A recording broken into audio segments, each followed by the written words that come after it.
You can't move. You can't speak. You can't even open your eyes. But you can hear them, every word they're saying about you, as if you've already gone. For almost all of medical history, doctors were certain this was impossible, that if you couldn't respond, no one was left inside to respond. They were wrong. This is what happens in the first 24 hours inside a coma. As the lights go out, as strangers take over your body, and as your brain makes a decision, no one, not even you, gets to control. It starts with a single moment. For you, there's no warning. 1 second you're here. A thought, a face, the sound of a car. The next, nothing. No dream. No darkness. No sense of time passing at all.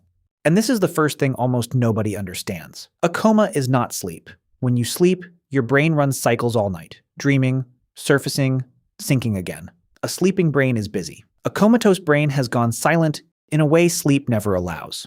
On the monitors, the two look nothing alike. You look like you're resting. You're not. To understand why the lights went out, you have to understand how expensive you are. Your brain is about 2% of your body weight, but it burns roughly 20% of your oxygen and your fuel every second without pause. It can't store energy. It can't hold its breath. And the instant delivery is cut by a blow, a bleed, a clot, or a heart that simply stopped. The most complex object in the known universe begins to fail within minutes. That's the paradox inside you.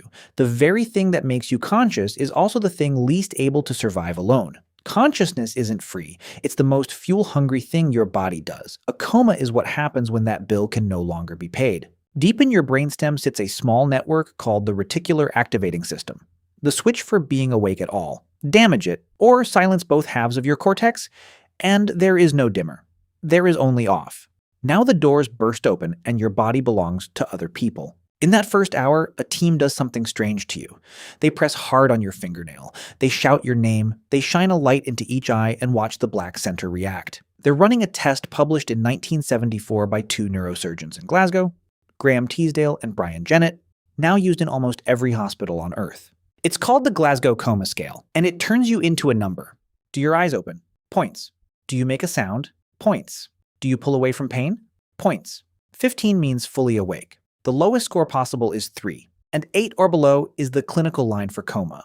They aren't being cold. That number decides in the next few minutes whether to slide a tube down your throat and let a machine breathe for you. Because in deep coma, the reflex that guards your own airway can vanish. Without help, you could drown in the silence. Not in water, in your own breath. So the machine takes over. And here's the second thing almost nobody expects. Sometimes the doctors put you deeper. If your brain is swelling, if the pressure inside your skull is climbing toward the point where it crushes itself against solid bone, doctors may deliberately shut your brain down further with drugs. A medically induced coma. They lower your brain's demand for fuel on purpose, to buy it a chance to survive the storm. Listen that again. To save your mind, they sometimes have to switch more of it off. In that moment, the coma isn't the disease. It's the treatment. But whatever the cause, the real danger in the first day is often not the original injury at all. It's what comes next. Scientists call it the secondary injury, and it's a slow-motion avalanche. The first insult kills some cells instantly, and those dying cells spill their contents into their neighbors. A flood of a chemical called glutamate, which in normal life carries your every thought, and here becomes a poison, forcing the surrounding neurons to fire until they burn out. Calcium pours in, cells swell, the brain begins pressing against the walls of your own skull. This is why the first 24 hours decide so much. The doctors aren't fighting the injury that already happened. They're fighting the injury that's still happening, racing to stop a fire from spreading to rooms that haven't caught yet. And through all of it, you show nothing. No movement, no expression, no reply. Which raises the question that has haunted this field for decades, the one hiding under this entire video. Is anyone still in there? For most of medical history, the answer was assumed. No response meant no one home. Silence meant absence. Then, in 2006, a scientist named Adrian Owen broke that assumption in half. At Cambridge, Owen had a patient who, by every bedside test, was unreachable. He slid her into a brain scanner and asked her out loud to imagine 2 things. First, playing a game of tennis. Then, walking through the rooms of her house. And her brain lit up. Not randomly. It lit up in exactly the same regions, the same motor areas, the same spatial navigation areas, as a healthy, wide-awake person given the same instructions. She couldn't move a finger. She couldn't blink an answer, but she'd heard him, understood him, and done exactly what he asked. She was in there. 4 years later, in 2010, Owen and Martin Monti pushed further, publishing in the New England Journal of Medicine. They found a handful of unresponsive patients who could do the same, and turned it into a conversation.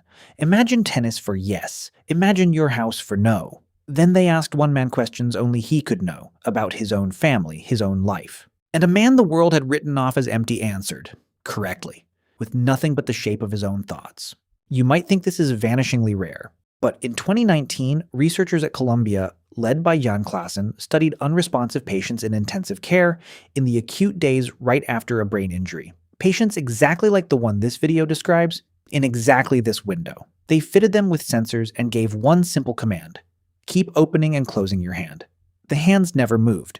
But in about 15% of these silent, motionless patients, the brain flared with the effort to obey.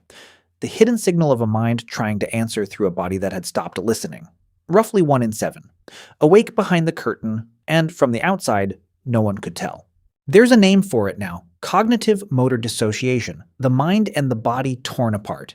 It means that in that first 24 hours, in that quiet room where everyone speaks about you in the past tense, you may be hearing every single word. Which brings us to the most human part of this story. If some part of you might still be in there, what can it reach?